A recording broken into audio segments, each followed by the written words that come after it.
Hello everybody, welcome back to the show, and I hope you're excited for today's video because this is the long anticipated day where we interview Freud, again. Say hello to the audience, Freud. Hey there everyone, pleasure to be back. Thank you for having me on the show again, ScoobZ. Yeah. I'm looking forward to some of the questions that have been teased. I don't know what any of them are yet, so hopefully I can come up with answers in a reasonable time frame. That's alright. Take as much time as you need. We're here for a good time. And a long time. Okay. Crossing fingers. Something like that. Alright. Question 1. I might have to phrase this a bit differently, but what is the writing for the differently abled characters of Kobukan based on? Because, obviously, people with different lived experiences will have different stories to tell. How is that written? As I have just been made aware, there's one other person that helps you with writing, but I think the rest of it is all you. So, what is that based on? Well, I'm actually very glad you asked, and this is pardon me if this comes off as somewhat insulting, but this is a really surprisingly thoughtful question. I'm extremely happy to answer this. So, the question itself, where does the writing for the differently abled characters come from? Well, it doesn't come from my direct personal experience.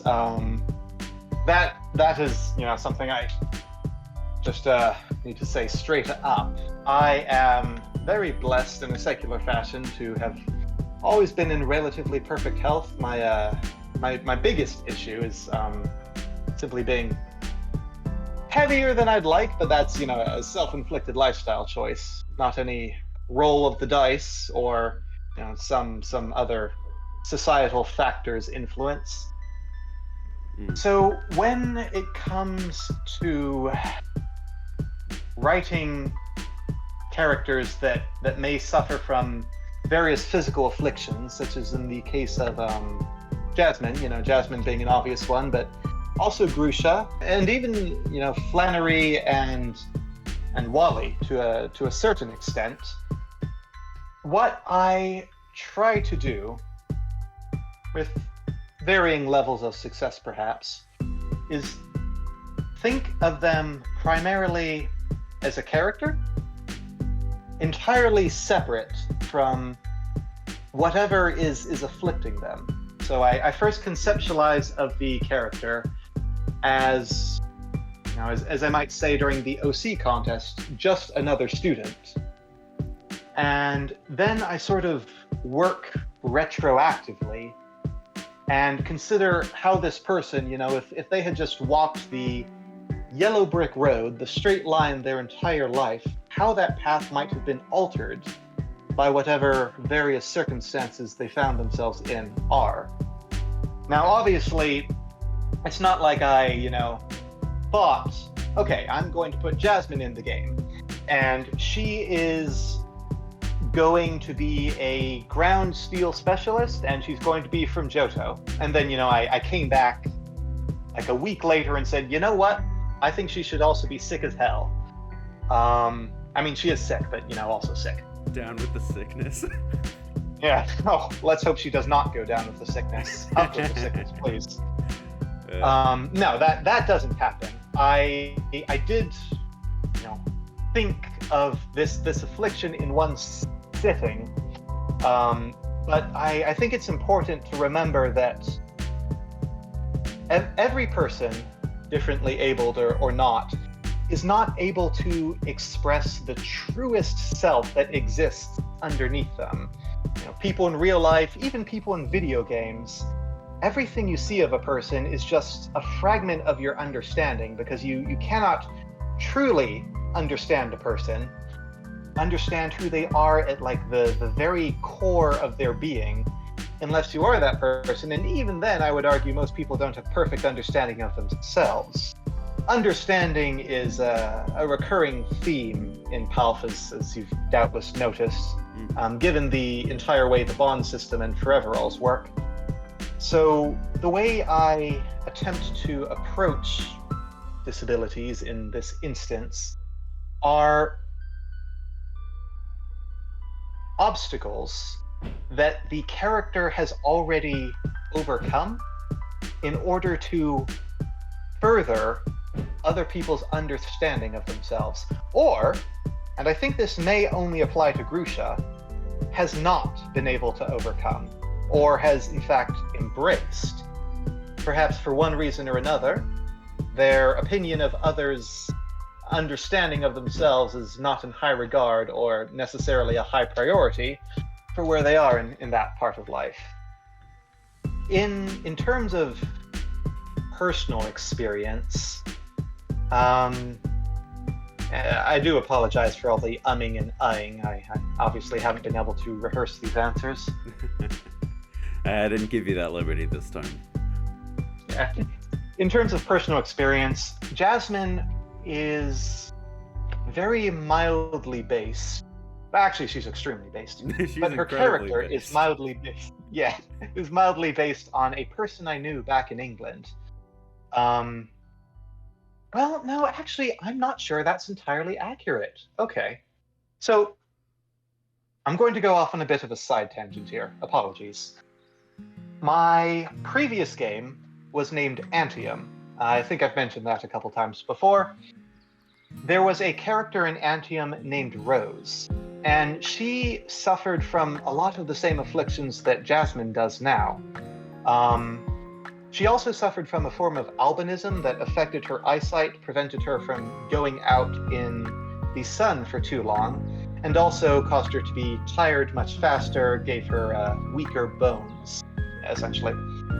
And Jasmine, I think, is probably the most direct reference to Antium in terms of how characters may have similar traits to each other. So Jasmine in particular is sort of a reference to a character from Antium who is also a reference to a person I knew in real life. A woman of incredible will and many struggles that she overcame through great effort and great compassion, both from her and from other people to her. Grusha, the story there, not as direct. To be honest, it's very much more based on the character, basically the struggles of the main character from Katawa Shoujo, which is another visual novel that focuses quite heavily on disabled individuals. Not even for a 4chan game. I would say this is especially impressive because it is a 4chan game. When it handles the dignity and respect that people are due of its disabled cast, it handles it fantastically, and it is honestly worth a playthrough for how seriously it takes its concept. It never subverts its concept to try and get some, cheap titillation in. It never uses the disabilities of its characters, whether the girls, the side characters, or the main character for that matter, in a fetishistic way, if you will. Right. Anyway, Grusha's particular heart condition is very heavily based on the heart condition of the main character from Katawa Shoujo, while reading in between the lines of his canon depiction in the game so far. I very much like the character concept for Grusha, being this guy who, had it all, lost it all, now has one thing, doesn't even particularly like the thing, but, it's all he has, so he's very nervous about keeping it, that being his gym leadership. Right.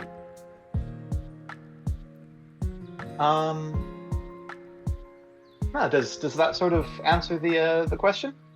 I think it does. Okay, and now, question number 2.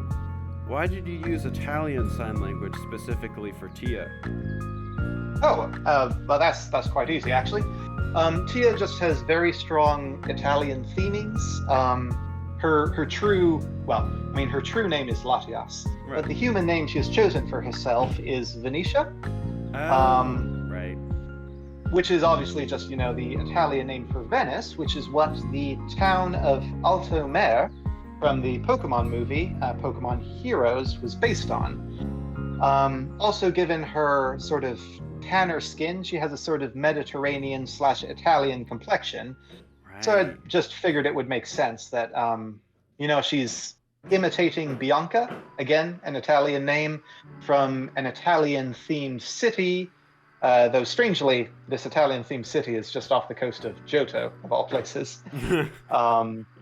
It would make sense to use Italian Sign Language. Yeah, no, that makes sense. It was pretty funny, actually. One of my friends knows ASL, and so I sent her a screenshot, and then I'm like, what's she saying here? And she's like, that's not ASL. And then she found the font, and she's like, that's Italian. I'm like, huh, that's interesting. I have noticed, when I watch your Let's Plays, which incidentally are very fun. I'll put this on recording again. Everyone, go watch ScoobZ Let's Plays. They're very fun. Yeah. I have noticed that you attempt to manually decode the Italian, and that's actually something I've noticed a lot of people do, which I find, the Italian Sign Language, which I've noticed a lot of people do, which I find very interesting. When I started doing this, this gimmick for Tia, I assumed that people would just either go into the code files and read it from there, or just assume that it's not, they don't need to know it, essentially. But I've noticed that that people do seem to like genuinely learning Italian Sign Language, and now I'm starting to wonder if maybe I should have made it American Sign Language just to be slightly more broadly applicable to people. But too late, I suppose. Perhaps there could be a mod for that. Oh god. Duolingo ASL with Tia. Oh, that's great. Instead of a big green owl, threatening you if you don't do your lessons, it's Tia doing that "kill yourself now" meme Jumbo likes. Dude, it's the Italian lady with the lightning. She was right the whole time. Yep. All right. And now, question number 3. Which character is least like their canon counterpart, and what made you write them that way? Oh, this is fun. This is very fun. Okay. So, when dealing with the protagonist, this is kind of a tricky question, because the only... Well, no, that's not true anymore. So I was going to say that they have essentially 2 canon counterparts that are wildly different from each other. That being the manga canon counterpart and the Masters canon counterpart.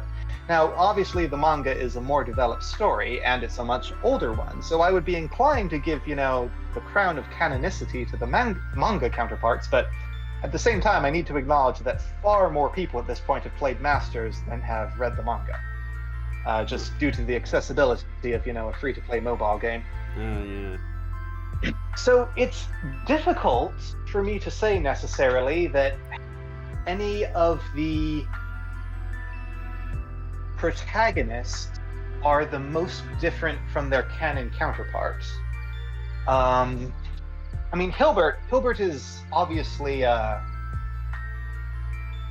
obviously has the potential for one, to be one, because in the manga, and in Masters, somewhat to be honest, the protagonists in Masters don't have a lot of character. They're generally all just like the same different flavor of, friendly, upbeat, peppy. But in the manga, Black, as he is called, is, that friendly, upbeat. He has a very strong dream, a strong desire to become a Pokemon champion, but he's friendly, supportive, he's kind. He is the one who looks out for Hilda, White, in the manga. Mm-hmm. And, in Palf, that's very much the opposite, Hilda's the one who needs to look out after him. He does have a very strong dream, but it's not one of, ambition and achievement. It's one of self-destruction, of revenge, of, dark desires that Black would never look twice at in the manga. I must restore honor to my clan. Yeah, exactly. Or avenge my slaughtered clan, as it were. Something like that. So Hilbert is definitely a strong choice, but I feel I feel conflicted choosing Hilbert because that's kind of what Pal did. And I don't think of my iteration of Hilbert as necessarily a play on, Manga Black or Masters Hilbert. I think he's called Hilbert in Masters. Instead, I consider it more just a continuation of the Hilbert from Pokemon Academy Life, who was a very, very popular character. I don't remember if you were around at the time, but there were tons of Lord Hilbert memes, ironically praising him for his edgelordy nature. Oh, of course. I can imagine. So I guess all of that was just saying Hilbert, but not really, because Pal did Hilbert first. Right. So, with not Hilbert being in consideration, I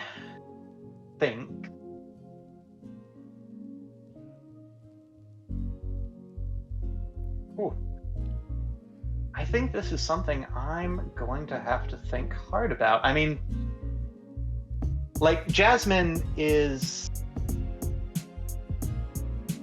You know what? Jasmine. That's it. I'm going to put Jasmine. All right. Sounds good. We're talking about Jasmine again, because in the games proper, she's very cute. She's a cute little girl who has big steel-type Pokemon. That's a fun visual dichotomy, and that is her thing. That's pretty much all she has going for her, which kills me as a big fan of Jasmine, but she isn't really very fleshed out, like in any of the media she appears in. Not so much in the anime, not so much in the games. She looks after Amphi, so she has that one moment of consideration, but the way she looks after Amphi is very passive, which may just be, a game design relic. We need the protagonist to do something here before they can fight the gym leader. Right. Let's have the gym leader, do nothing. And meanwhile, Jasmine will be here to look after Amphi. I believe that Jasmine in Palf would be far more proactive about getting the medicine to Amphi, even at her own risk, of which there may be considerable risk, because in converting Jasmine into a Palf character, I decided to screw up her health a bit. And, that's another thing that Jasmine in canon doesn't have. Right. In canon, she's much more shy.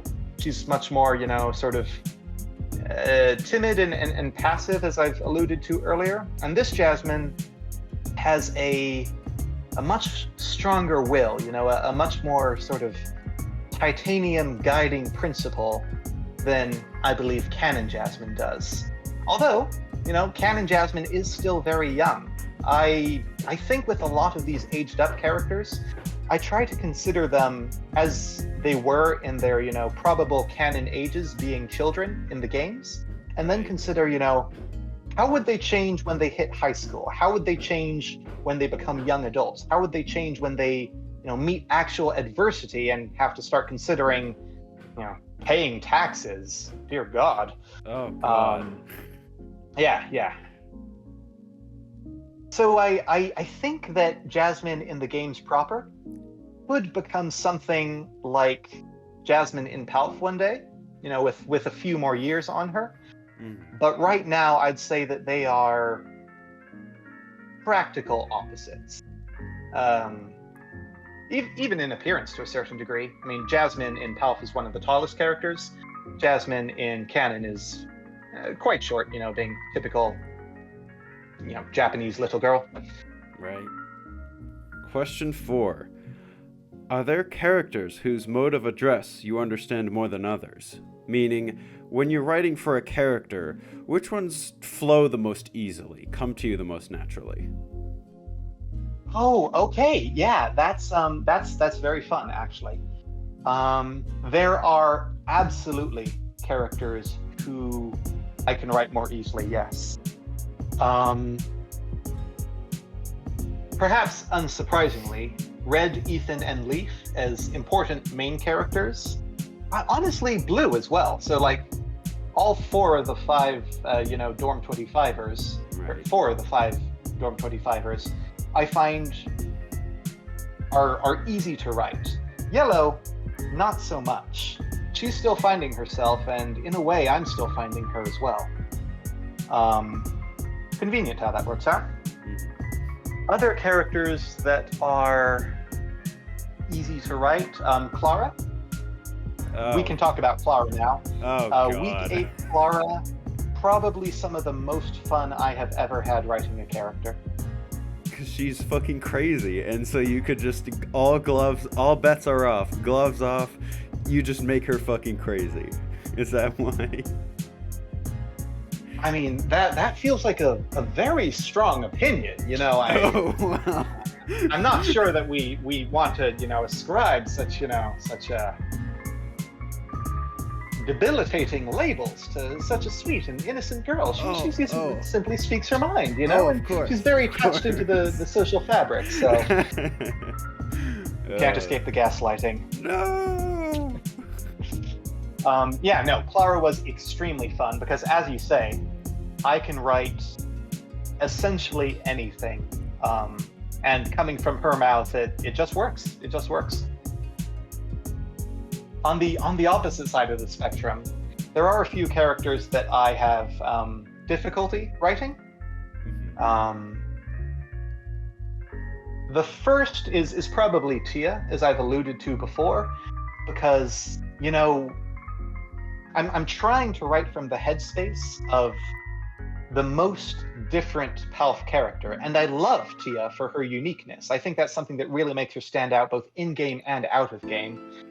But she has such a fascinating perspective that I, as a mere human, struggle with mightily. And there's also the fact that there's, communication difficulties, both inherent to her ability to communicate with Red, and also my desire to not overshare, especially in those early weeks when she has information that I don't want to spoil the player on.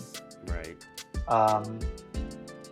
Nate is another one, surprisingly, again because of those communication difficulties where I want to make it obvious that, something is off about him before the big reveal at the end of week 6 anyway. But I don't want to make it so obvious that the player immediately knows everything that's going on. And I'm not good at puns. One of Nate's big things is that he's a punner. He's very punny. Right. I'm actually extremely bad at puns in real life, which feels painful to admit as a sort of a quasi-entertainer as I am. But it takes me a really long time to come up with his puns. Okay.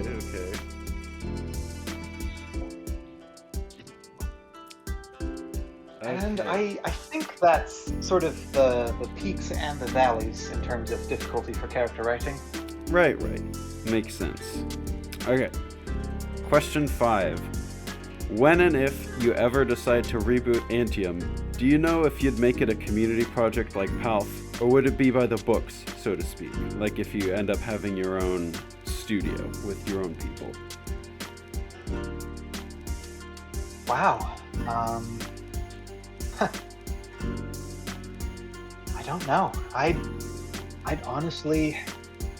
No, I can't say I'd honestly never considered it. I have considered it, but I am wholly committed to finishing Palf before that, and I do genuinely believe it will take 7 to 10 years. Right. So I haven't started thinking to any serious degree about what I might do with Antium, ex post facto. I would love to make it a community project like this again, but, well, the reason I quit Antium is because there wasn't a community for it. And it's possible that, even after 7 to 10 years of working on Palf, I might still have been, always hard carried by the Pokémon franchise. I would hope greatly that, in 7 to 10 years, I may have earned some faith, earned some trust for myself as a writer and game designer, but who can say, really? Yeah. I hope that in 7 to 10 years I do have the opportunity to just reboot Antium and you know, pay people a livable wage to work on it with me, but I can't see that far in the future. All I can do is kind of hope for now. Yeah. I mean, I guess that's really all that anyone can do at this point. But I think definitely, at least within the community that I've grown to know, that you certainly have grown that trust, you know, especially because of the server-only emote, Trust the Freud. Come on now. Oh. I do like that emote, but you know, I've given myself a rule that I will never use it because that would seem far too self-aggrandizing. But I do appreciate when I see other people do it.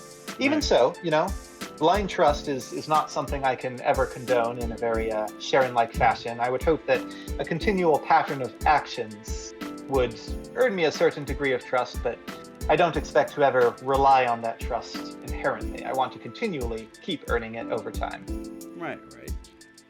I can see that. I definitely get the feeling that a lot less people would be interested in the project intrinsically because it's not related to Pokemon.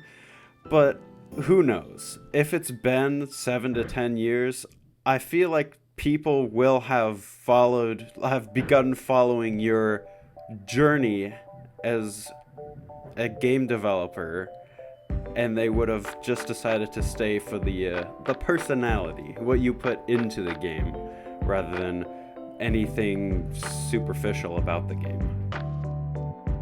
Well, that's my hope. As much as and I know I've ranted about this several times in the Discord, you know, as much as I say that we shouldn't or don't necessarily need to have personalities or gimmicks, you know, in the server. Oh yeah. In a very real way, that might be a self-sabotaging ideal, because it's easier for people to have faith, I think, in a personality than necessarily in a product or even in a skill that one might possess. You know, that's how politicians get elected, not on skill, but on personality, largely speaking. Mm-hmm. So perhaps I should, you know, approach this from a political lens and, you know, do my own week 4 a few years down the line. Oh yeah, except you won't have a psychic lady like fucking brain read you and spill all your secrets. Well, who knows, you know, a few years down the line, if things go really bad with my wife, then. Is this implying? Not implying she's psychic, but you know, she could definitely spill a couple secrets. Oh, great. Also, dude, I fucking remember you vaguely referenced that announcement you did on the server about like establishing yourself as a character. That was the funniest shit. I cannot believe, like, what happened to necessitate that? Like, I wasn't even there. There was nothing in particular. No specific person nor any specific behavior. It was just something I'd noticed a lot. But I mean, that was largely my own fault, because that was back in the days when I, you know, big brothered the entire Discord all the time. Oh, yeah. So if someone says something, you know, every 2 days, and they say the same thing, you know, 10 times, then I did back then read it all 10 times, and it started feeling just, you know, a tiny bit spammy. Nowadays, I don't really police that as much, because firstly, I don't see it all the time, because I don't force myself to read all the channels all the time, you know, every day. So honestly, if I'd just touched grass a bit more back then, perhaps that would have solved the issue for me. Right. It really gave me the fucking vibe of, you know, that meme is like, at everyone, please do not announce to the server before what the fuck was it? I don't remember what it was anymore. Was it like But you know what I'm talking about, right? Yeah, 100%. Yeah. I do. Okay. Yeah, no, I got that, but there wasn't anything like that. Just a lot of repetition. Okay, that makes sense. Question 6, assuming I can count correctly, which I can. So question 6, what was the hardest scene to write?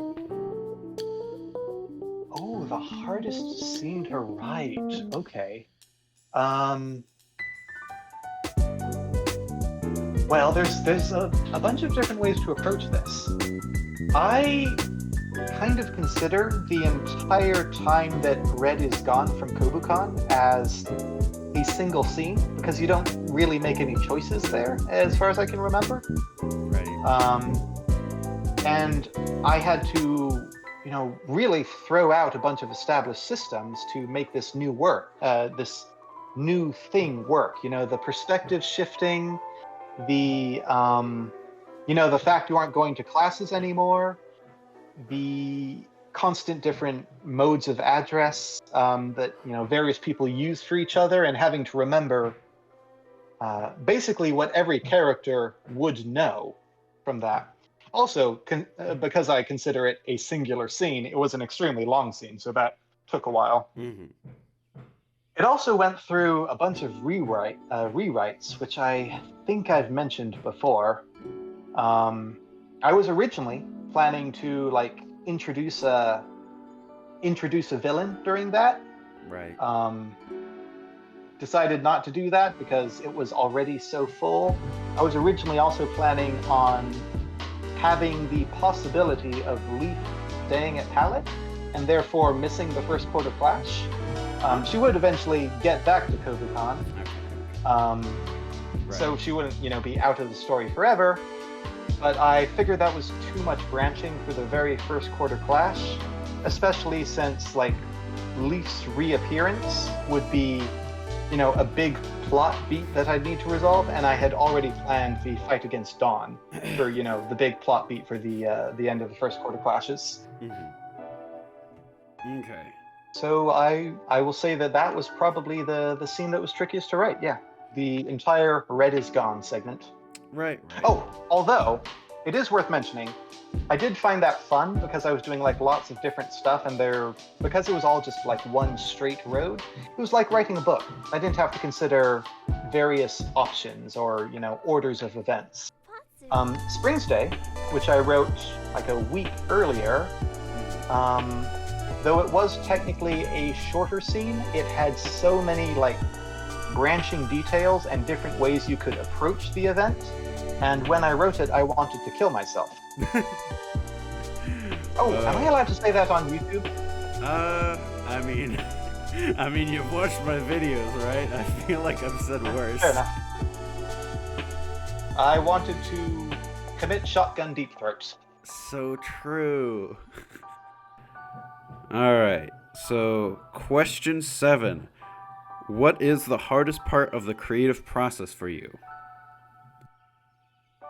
That is a good question.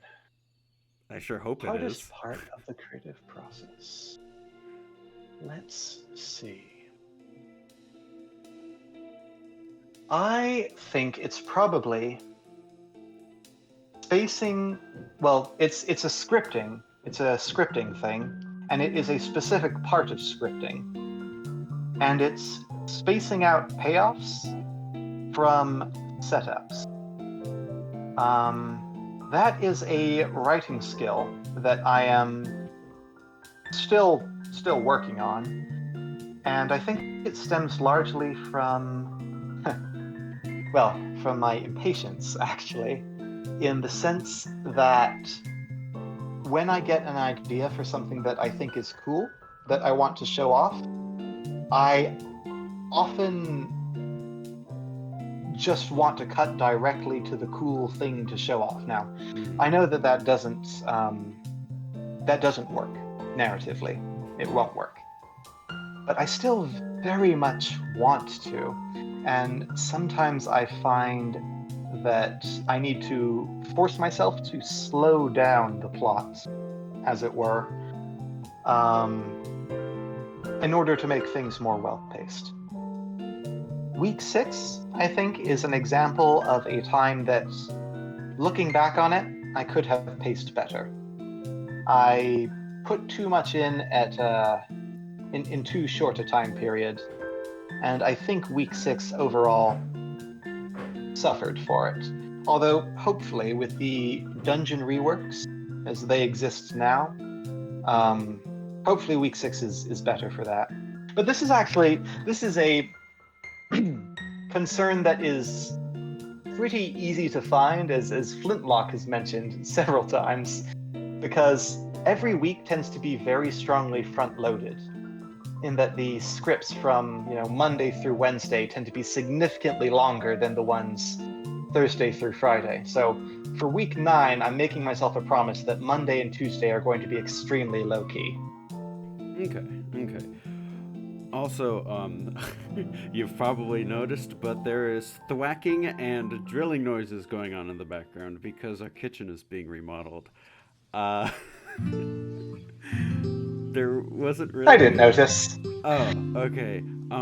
There's not really a day where I can do this where there isn't going to be that, because this is going to be happening just about every day for like the next year or so until it's all done. So that's just going to be constant. Yeah, dude, it's totally fine. We're not professionals here.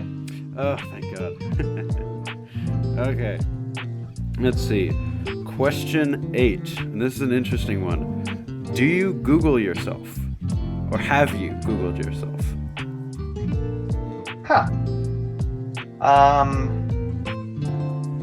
Not recently, but I'm about to right now. Yeah, let's see what shows up. Okay, my website. Underneath the coffee, underneath the first interview with you. Oh yeah. Underneath that is the Pokémon visual Twitter. Wow, I'm actually surprised. I have never Googled Freudian creations before, and it's actually coming up with stuff that I've worked on. That's crazy. I mean, yeah, your name is out there, even if only a little bit. It certainly is out there. Also, God, if we're talking unprofessional, that first interview was like, that was so impromptu. I was playing video games at my friend's house, and I'm like, man, it'd be fun if I did an interview with that Freud guy. and then I wrote the questions up on the spot and then messaged you. And people loved it. So, clearly it worked. All right. Number 9. Okay, let's just say it's number 9. How did you choose Hilbert's last name? Well, that's quite simple, but at the same time, I can't provide too many details because, PDCA. Right. Well, I guess a better question would be like, why is Hilbert German? As I'm sure you did this intentionally. His name just means black dragon in German, and as you've also probably noticed, I say it in German every time. Unova is based on the United States, so why he's just like German royalty is a bit confusing. I think that's where most of the question came from for me.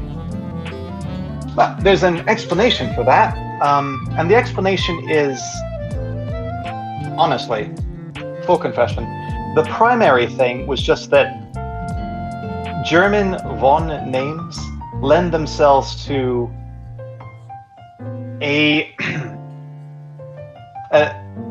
what I perceive as a sort of inherent authoritativeness. I was largely inspired by von Karma from Ace Attorney, in fact, who everyone just refers to as von Karma. I also chose, the main reason that he has a name like von Schwarzlaken in the first place is because I wanted a name that sounded like it could be descended from some form of nobility, for various reasons. And Hilbert is a German name, so I figured I might as well just continue the theme there, as it were. I also liked the sort of juxtaposition of Hilbert being an incredibly dorky, goofy little kid name, is juxtaposed to the, you know, like that. yeah, is juxtaposed to the undeniably badass, you know, von Schwarzenegger. It feels like, you know, the reveal that, you know, goofy little Hilbert's last name being von Schwarzenegger is would be funny.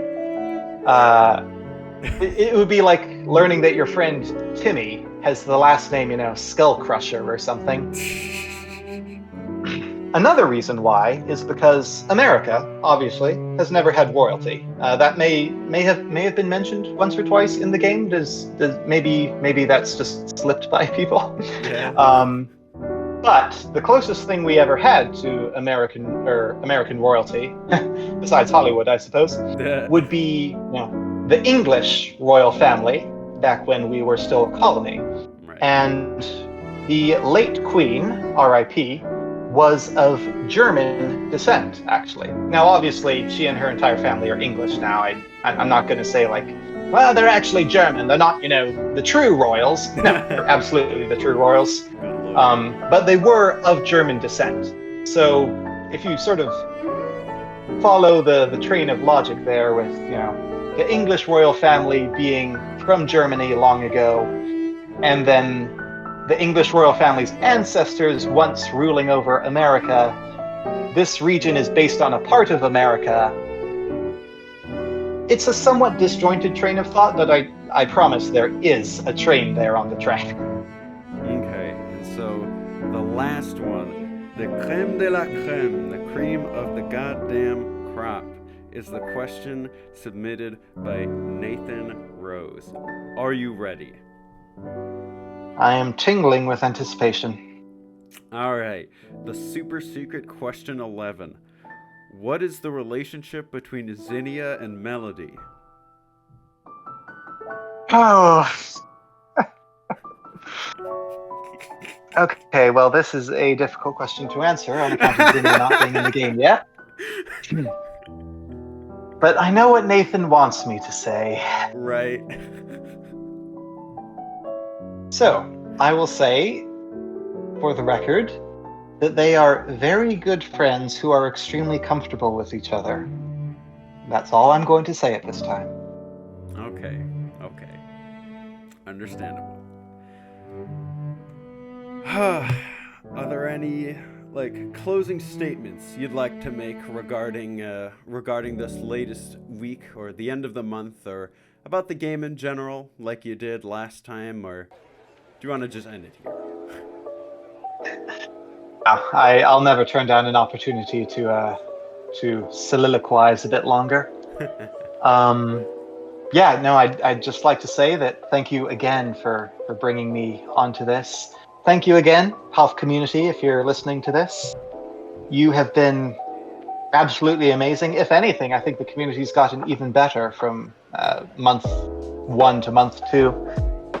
I really, really enjoy making this game for you. Thank you for having the faith in me that you do and following along. Thank you for the massive, massive turnout with the OC contest. Thank you for everything you've done to support me. Thank you for all the well wishes on my engagement. And don't worry, I'll keep you updated on the wedding. Yeah. Thank you for all the support, whether in terms of just like kind words or programming assistance or writing assistance or art assets, all the volunteers and commissioners. This game is truly great because of what you do, you plural. Let's players as well, of course. Thank you, ScoobZ. Thank you again to... Yeah, I'm talking about you. Yeah. Thank you again to the long-running Let's Player, Night Fury. Thank you again to the newer one, and yet possibly the standout at this time, Onesie Bennett. Go take a look at his PALF X PPL League. It's I think this is technically the first PALF crossover, and that's very fun. PPL League, that's redundant, like ATM machine, isn't it? Oh well. It would be remiss to not mention, since he wasn't part of the team then, but thank you so much to Dr. MMCC. You have done an absolutely amazing job, a job beyond amazing at filling in the class elective scenes. A lot of people in their tier lists put the elective teachers in, like, a teacher category, or, not enough time spent with them. I'll say right now, you're doing them a great disservice if you let your eyes glaze over during elective scenes, because I have seen what Dr. MMCC is building up to.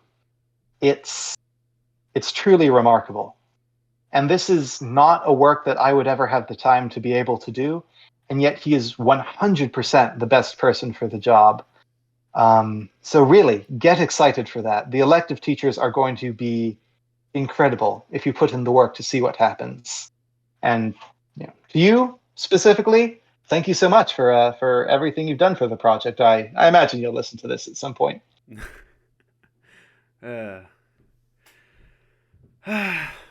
Well, it's been a pleasure having you on the show again, and I can't wait to see what comes next. Neither can I. Thank you again for having me, and to the POF community, thank you. I love you very much. I'll see you again at the end of month 3. All right. Au revoir.